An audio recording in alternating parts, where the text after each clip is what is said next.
So yun mga kalingap, sinimulan na ng pangalawang araw. Woo!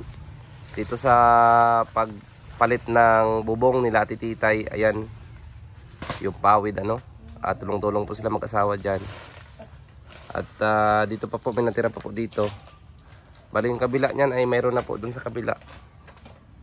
Napalitan na po nila sa kabila. Pero yung kalahating portion lang po yun. At yung dito naman, ayan, yun pala sa kay Ma'am Jeannie Marbella, salamat po. At binili na ulit ni Ate Titay ng pawid, yung binigay ninyong 2,000. Yan po yung pawid. Yan, patuloy na yan dito sa kabila. Mapalitan lahat. Ikaw pa din naman sabi mo. Pakpa ko. Ayan, sipag talaga ni Ate Titay. Basta tulong-tulong talaga sa paggawa, no? Teamwork. Madaling matapos. Yan, si Kuya Dennis ay siyempre gumawa ng bahay nila ngayon. Pansamantala yan kasi sa Lunes pa sila mag-start ng trabaho sa pabahay ni Daddy Donut. At wala pong di-off yan. Kasi ang Monday to Friday ay dito sa may San Nicolas. At yung Saturday at Sunday doon naman sa bahay ni Kuya Alex. Yan, si Kuya Dennis lang po may kasama siyang pamangkin niya yata. Si Ate Titay naman ay marami yung panggatong Ate Titay. Papalis ko yan dyan, no? Sa kubo? Sa kubo. Ay, grabe, double purpose pala yan. Ay, grabe. Mga ilang taon na Ate Titay yung pawid nyo? 2 taon. Tatlo. Matibay din pala. Pero mas maganda kung na yan, yero. Lifetime na yun. Lifetime na yun. Kailan ko lang pa nga. Ito kasi pansamantagal. Pansamantagal. Yung yero, pansamantagal yun. Pag pinayero ko kasi ang Kuya Rene, matagal pa paggawa at saka marami pang kailangan. Oo. Palitan pa siyempre yung Yung kahoy. Oo, at yung mga trusses nyo ay lang pala yung kawayan. Oo, kawayan. Oo. Pero na yan, more than 12 years na yung kawayan. Hindi siya kasi tawag niyan. Pawid lang ang napalitan. Sa kabila gusto talibay lang magagamit Ha? Sipag talaga ni Ate Titay. Papalit lang sa Rene, kumain ka na? Di pa nga eh. Kain ka, nagluto ako ng adobo. Oh, yan ang maganda dito sa kanila pag pumupunta ka. May libreng pagkain sa araw. Kain araw, kain gabi. Dahil sa araw, pagkain.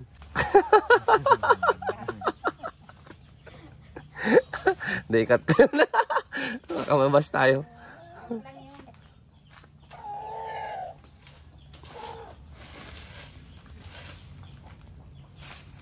Ba't walang pasok si Dana May ngayon? Tititay. Pang hapon. Pang 1 PM. Yan po ang bunso ni Ate Titay. Si Dana May.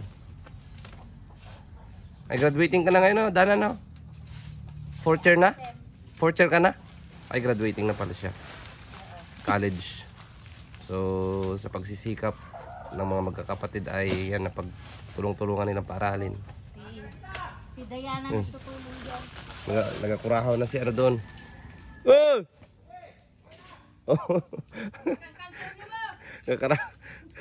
Nagakurahaw na makakanak daw ko, no? Hindi na lang daw. Lipat mo na yan, lipat ba?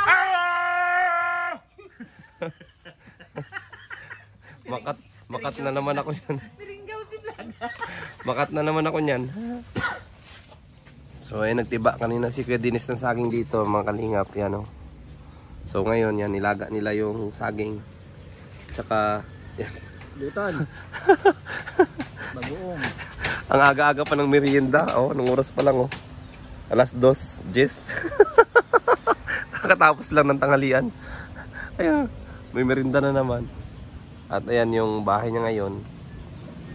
Yung kabila na naman yung tinanggal nila na pawid para palitan. So ito po, kain tayo ng saging. Ito yung bagoong galing pa yun doon sa amin. Binili ko.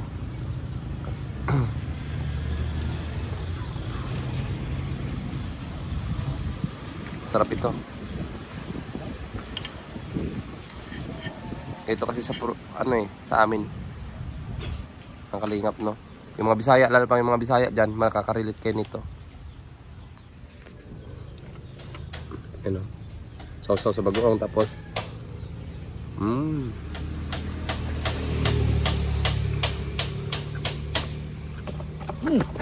Yung mga pobre lang po nakaka-relate nito. Kasi yung mga pobre ay mahilig kumain nito. Diyan doon mataas. Gaya ko. Ang tao.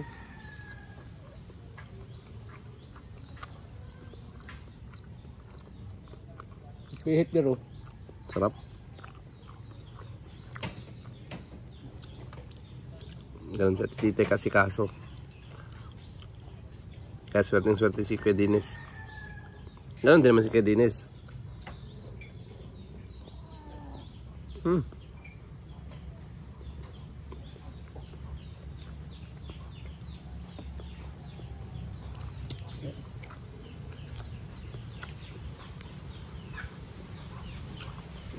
Yung gumagawa pamangkin ni Kuya Dines.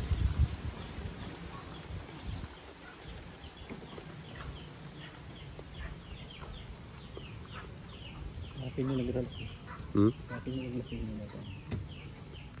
Huh? Hindi anak yan po nagsasari. Kape lang. Ako na magagawa. Sarap. Salamat sa merinda na tititay makan. Kain po. Sa araw dito, pabubusok ko sa pagkain. Pagkain para sa lahat yan. Grabe. Bakit ako nito? Pupunta yung si nanay mamaya. Nanay Maring. Oo. Niyaya po. Kami nung araw. Na ulam kami ng gata ng nyug. Oo. Paano mo yung balaw? Mm. Yung dinamos, na dinurog, dinwiling. Oo. Lagayan, iihaw lang yan ng nanay ko sa baga. Tapos gaya ng kalamansi, durugin.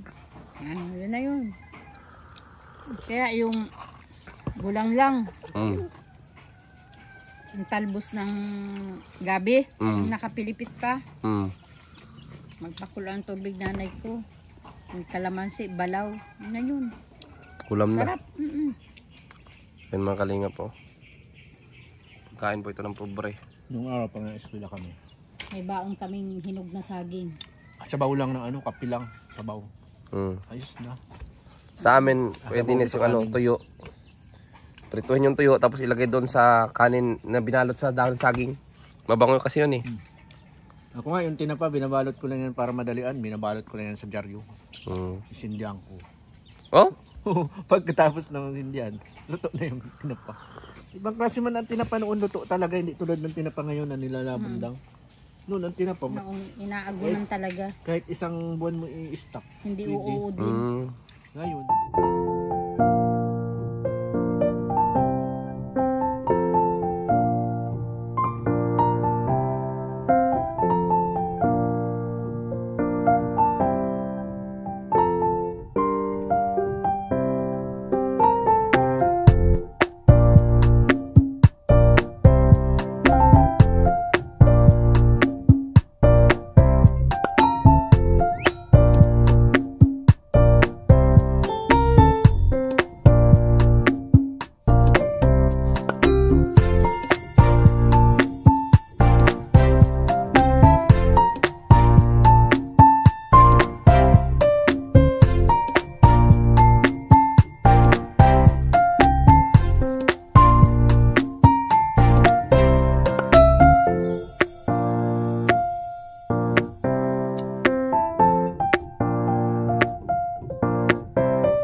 Gawa lang ni Kuya Dennis yung ano, lagay ng TV at saka mga divider, no? Magaling pala ito si Kuya Dennis bumanat. Jack of all trade yan. Ay, grabe. Maganda yung pagkabili mo nito kay Kuya Dennis, Titay.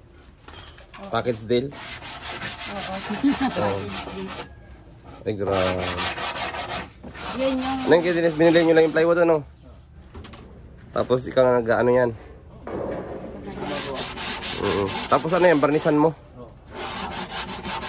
Barnis na yung may parang makintab, di ba? yan ang tapas ng kanyang pinaghirapan. Mm. Bahay. Oo. Ang galing, kaysa bumili ka ng ganyan, kung bibilhin mo yan. 3.5. Hindi, sobra pa. Ay, itong ano, tanong ko yung bamboo, 3.5. Bibili ka ng ganyan, mas sobra pa dyan.